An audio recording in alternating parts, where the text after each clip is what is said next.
Bom dia, pessoal, tudo bem? Na aula de hoje, a gente vai continuar o assunto das vanguardas artísticas do início do século XX, que a gente vem estudando desde o início do ano, que é o nosso assunto do bimestre. Nas últimas aulas, eu comecei com vocês o futurismo e o dadaísmo, vou retomar eles com vocês na aula de hoje e vou introduzir o surrealismo também, tá joia? Vamos lá, então? A primeira coisa que eu queria retomar com vocês é o contexto histórico que a gente está estudando, o início do século XX. O início do século XX é marcado por muitas transformações em todos os âmbitos, transformações na sociedade, transformações tecnológicas que vão afetar a sociedade, industrialização crescente, urbanização crescente, novas configurações sociais. E tudo isso vai impactar também o campo das artes, porque os artistas estão vivendo e produzindo nessa sociedade, então isso vai impactar o modo como eles se relacionam com o mundo e como o mundo se relaciona com eles, de modo que a produção artística deles vai condizer com aquele momento que eles estão vivendo, tá certo? Então a primeira coisa que eu já comentei bastante com vocês é sobre a invenção da fotografia no final do século XIX. A invenção da fotografia no final do século XIX vai influenciar bastante esses grupos de vanguarda artístico que a gente está estudando. Por quê? Até o momento, por mais que tivessem várias mudanças nas artes, nos períodos artísticos, nos movimentos artísticos, a representação da realidade sempre seguiu uma fidelidade, uma verossimilhança. E com a invenção da fotografia, os artistas, então, eles sentiam que eles não precisavam mais ficar presos a essa forma de representação. Já tinha alguém que tomava conta disso, a fotografia. Então, a pintura, a escultura não precisavam mais dessa fidelidade. O que eles vão poder representar agora? Eles vão realizar uma série de deformações, tanto nas cores como nos objetos que eles estão representando, trazendo diferentes sentimentos, trazendo diferentes... Antes eram diferentes, porque antes eles representavam uma cena, um objeto próximo da realidade. Era a forma de registro que eles possuíam, certo? Então, agora, com esse registro da fotografia, a pintura vai poder explorar novas técnicas e novas formas de se colocar no mundo. Então, pessoal, os artistas do futurismo, retomando com vocês, eles vão valorizar bastante essa parte, a parte da mecanização, a parte da industrialização, os automóveis, a velocidade, toda essa parte, a valorização de tudo isso que o mundo moderno está trazendo. Eles vão querer pertencer a esse mundo moderno. Então, pessoal, que eu já falei para vocês também, não é porque eles admiram os automóveis que eles vão lá pintar o automóvel. Não é porque eles admiram a indústria que eles vão pintar uma máquina do jeito que ela é. Não. Quem cuida desse tipo de registro agora é a fotografia. E além disso, eles pintarem um automóvel do jeito que ele é, isso implicaria na utilização de procedimentos mais antiquados, que é justamente com isso que eles estão querendo romper. Eles querem pertencer ao mundo moderno, então eles não vão usar procedimentos antigos, eles não vão retomar aquilo que já havia sido feito. Então, por exemplo, pessoal, aqui, nessa pintura, essa pintura, o nome dela é Automóvel Correndo, e a gente não vê o automóvel, a gente não está vendo o automóvel, a gente está vendo o quê? Essas espirais aqui e as curvas maiores aqui, que seria o aumento das espirais, certo? Então, a gente não está vendo o automóvel, a gente está vendo como se fossem as rodas girando, trazendo o movimento e a velocidade do automóvel.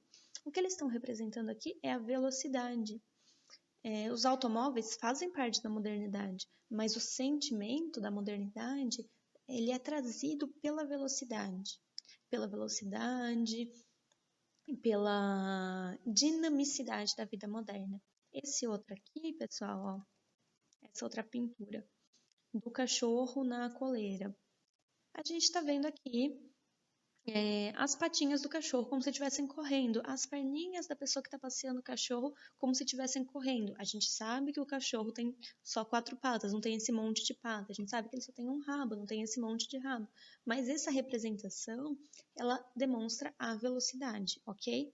E além disso, o sentimento de querer pertencer à modernidade é muito grande.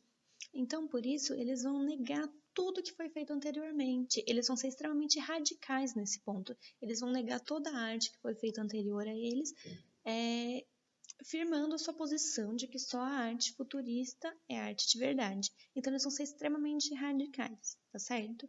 Eles vão valorizar a beleza da velocidade, falando que um automóvel é mais bonito que a Vitória de Samotrácia. O que é a Vitória de Samotrácia? A Vitória de Samotrácia é essa escultura aqui, que é uma escultura grega, que ela é conhecida por ser um ideal de beleza.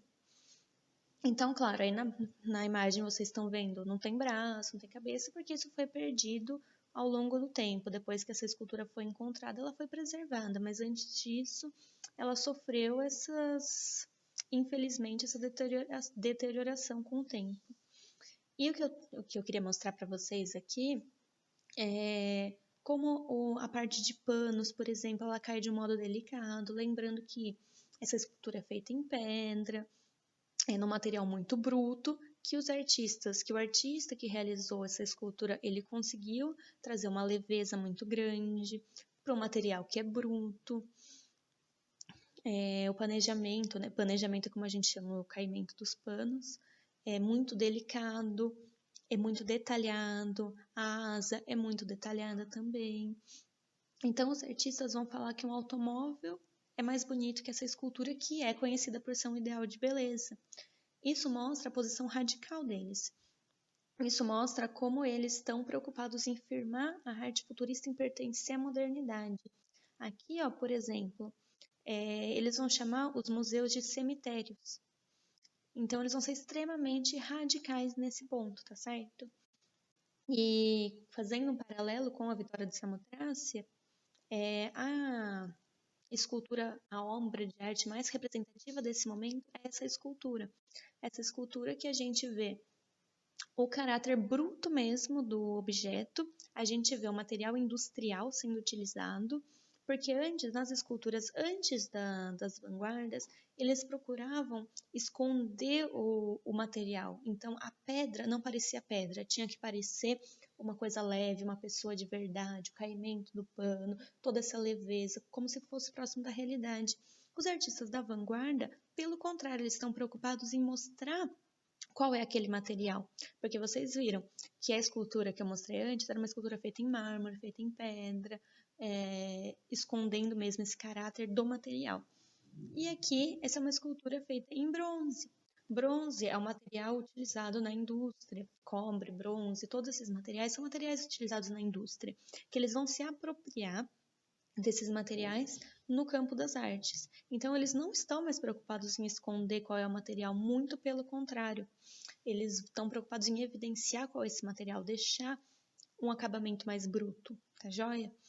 E a gente vê aqui também, a gente não tá vendo os braços da pessoa de novo, porque quem faz o movimento da corrida, quem faz esse movimento do deslocamento são as pernas. Então, o importante aqui é a perna da pessoa, que a gente está vendo com essas várias curvas, com esse movimento sinuoso, sempre na direção para trás, porque mostrando esse movimento. Então, todas as curvas, elas fazem esse acabamento, eles têm esse movimento para trás, ok? E, pessoal, além disso, além das transformações nas artes visuais, também vão acontecer transformações nos outros campos artísticos, claro, porque esses outros artistas também estão vivendo esse mundo, essas transformações. Então, na música, no cinema, que está surgindo também, no teatro, vão acontecer essas mudanças também. Esse pensamento de vanguarda está acompanhando todas as artes. No futurismo, a gente tem destaque para a música futurista. Como vocês estão vendo nessa imagem aqui, o entonar humor, o que é isso? É uma máquina de fazer ruído. É como se fossem instrumentos musicais, cujo som que eles produzem são sons do mundo moderno. Então, quando eu mostrei o vídeo desse instrumento funcionando em sala, alguém falou, parece o som do metrô passando. E realmente essa é a ideia, parecerem sons que estão relacionados com o mundo moderno, com essas transformações, com a indústria, com os carros, com o metrô, com tudo isso, tá joia? Então eu vou deixar disponível para vocês um vídeo para vocês escutarem um pouco desse som, já escutamos em sala de aula, mas vou deixar o vídeo aí, caso vocês queiram relembrar. E nesse vídeo que eu vou deixar, é um vídeo de uma exposição desses instrumentos, eles ficaram em exposição, e aí vai ter uma pessoa só manipulando todos eles, mas a ideia é que eles fossem tocados realmente como uma orquestra, então realmente com um regente lá na frente, e com cada instrumentista no seu aparelho, tocando realmente esses sons, porque nas grandes cidades a gente não tem só um som passando, a gente tem uma quantidade enorme de sons acontecendo ao mesmo tempo, de pessoas passando, passa carro, tem buzina, tem muita coisa acontecendo. Então essa era a ideia, de que realmente também tivesse muita coisa acontecendo. E os artistas, os músicos, eles vão criar também partituras para esses instrumentos como se fosse uma orquestra comum. Então essa é a ideia, seria um instrumento do século XX, tá joia? Um instrumento do mundo moderno, ok?